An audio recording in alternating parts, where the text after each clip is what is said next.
Hey everyone, Rochelle back with Losing It on Keto. I have promised you a protein-sparing modified fast lasagna. In the prior video that I made, one of the tip videos of using spices to add to a leaner cut of meat to make it taste fattier. In that video, I made the ground chicken and added Italian seasonings, and I told you I was going to use this in a lasagna recipe. So this is the next part in that segment. And so I got the idea for this from multiple sources.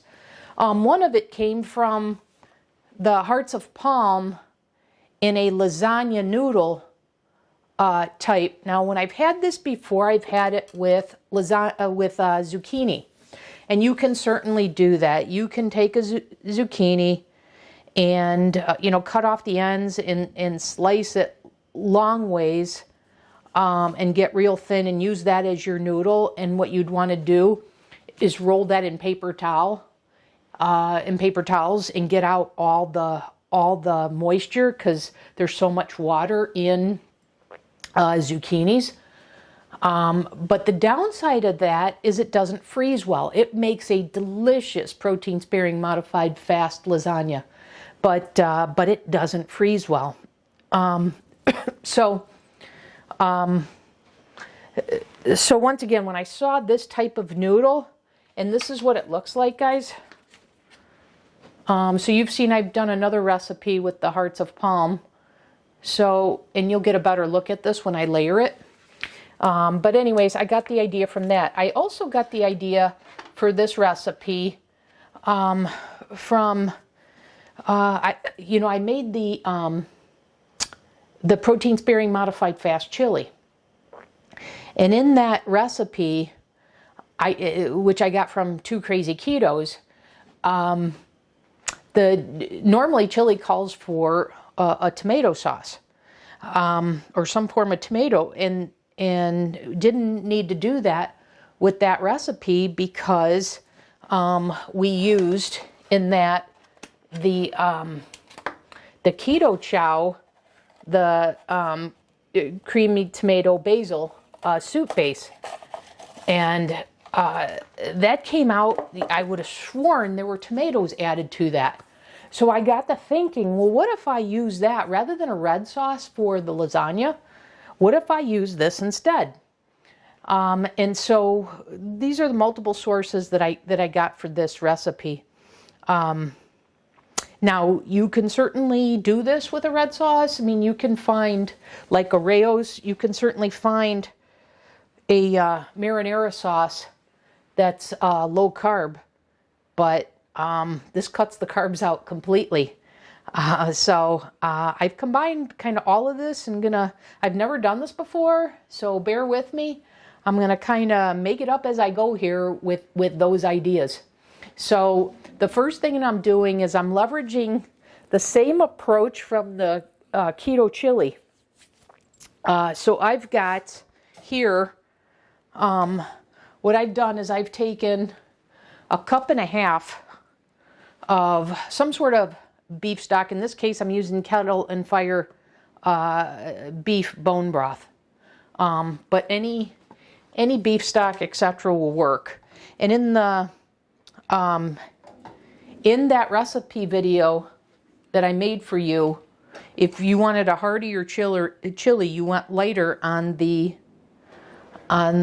beef stock, or in this case, the bone broth. So I've done that same approach here. So this is 1.5 cups, okay?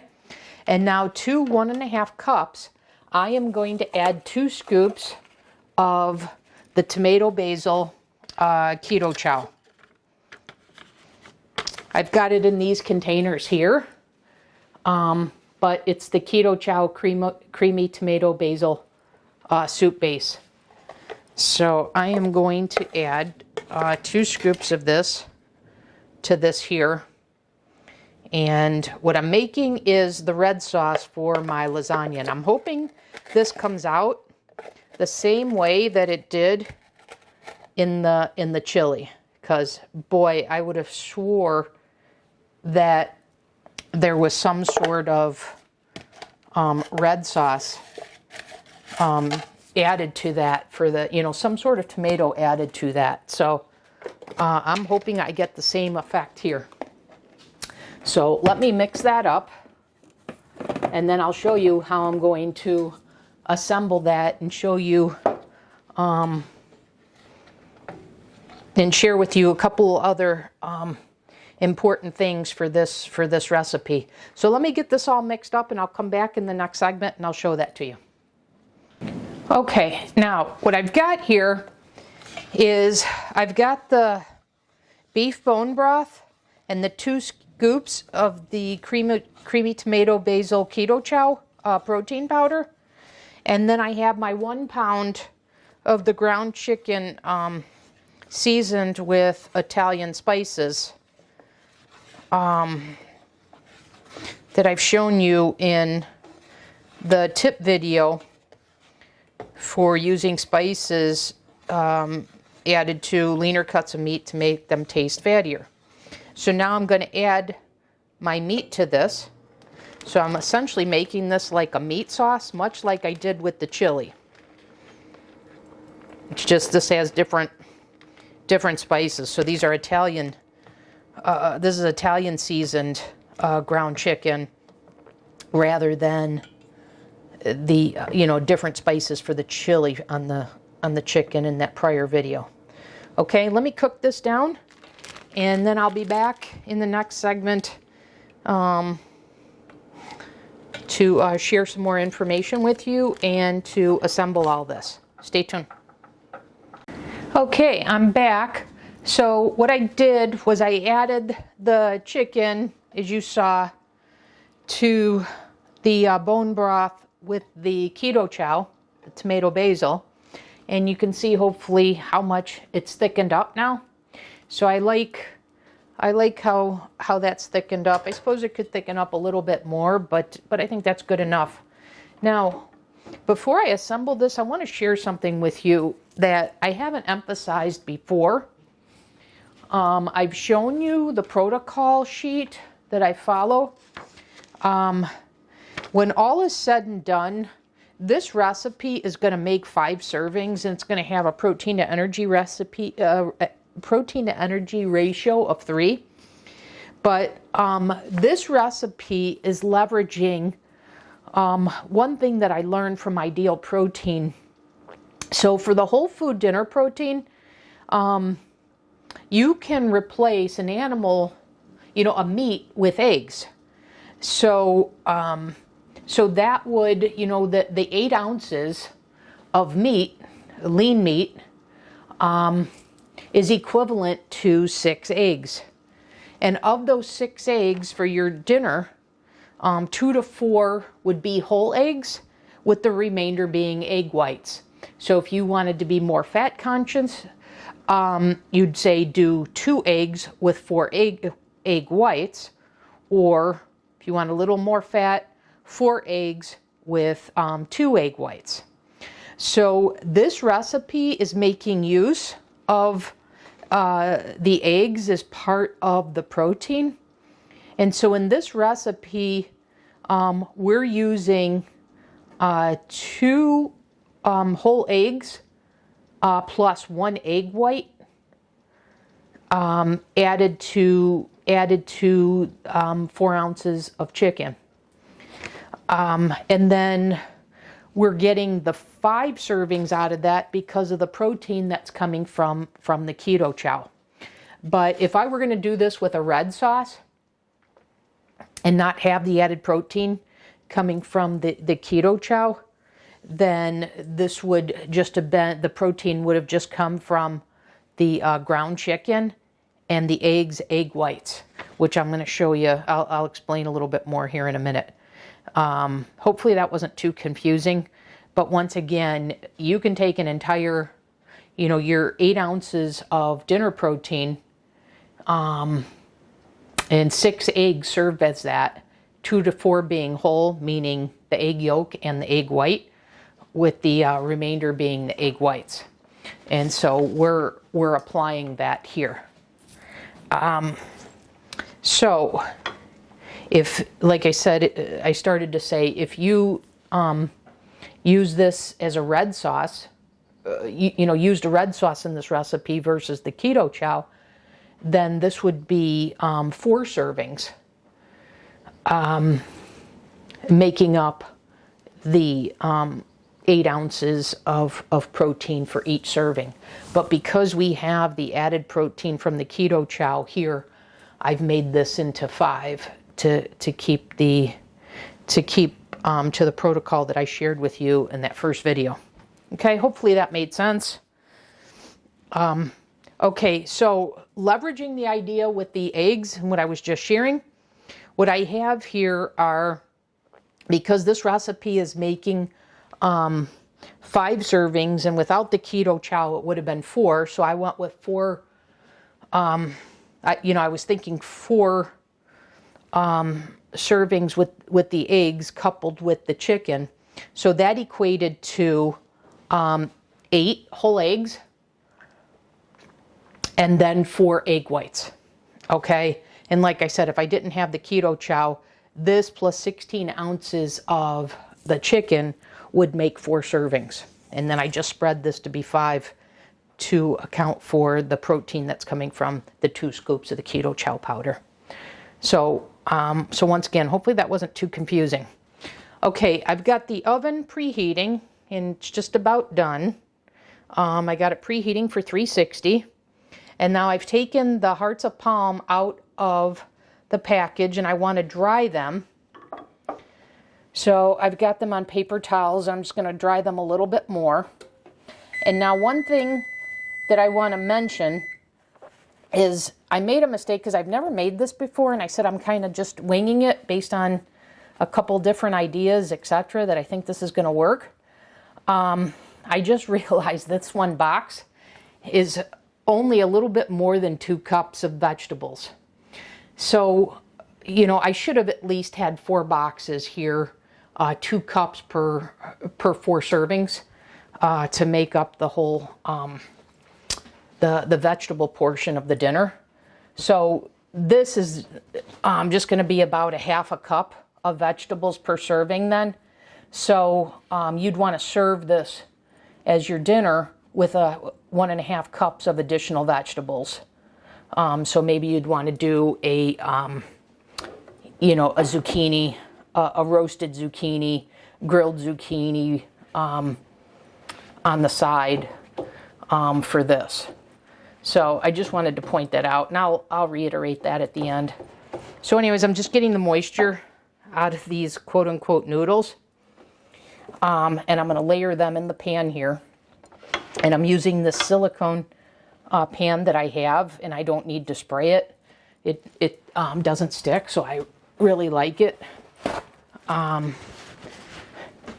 So as I get the moisture out, I'm just going to layer these now. I'm going to have this as my bottom. Okay.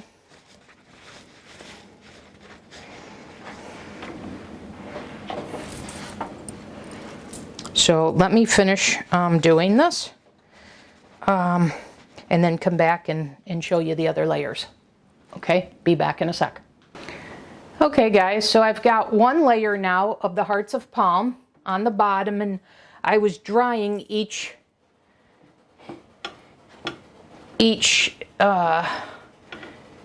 noodle as I put it down to get the moisture out, and I think you can see how much moisture there is in these based on these paper towels.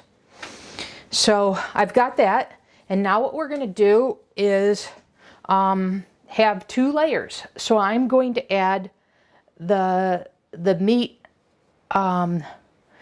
mixture, and then half of the egg mixture, and then repeat it. So one thing about this recipe that's just crazy, don't ask me to explain it, but there's some sort of food science, some sort of chemistry that happens with these eggs that I swear to you, when all is said and done after this is baked, the eggs taste like cheese. This is not eggy at all, I promise you. Like I said, I can't explain it, but it is crazy how the eggs taste like cheese.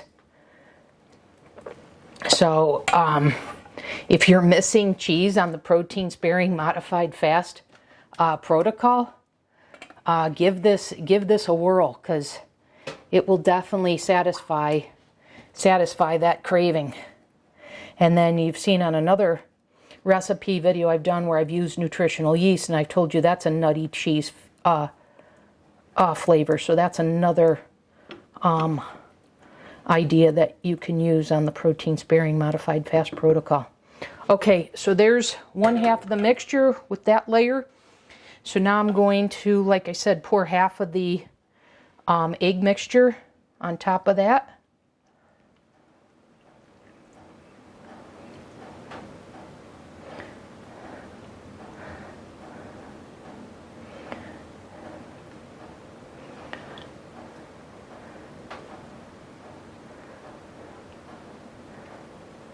Okay, then let me come back, layer the noodles on for the next layer, and finish this up and get it in the oven. So be back in a second. Okay, so I'm done adding the second layer of the noodle, the hearts of palm. So I think I'm going to take back something I said earlier, where I said if we were going to get 4 servings of vegetables, we should be using 4 boxes. Well, that's a true statement.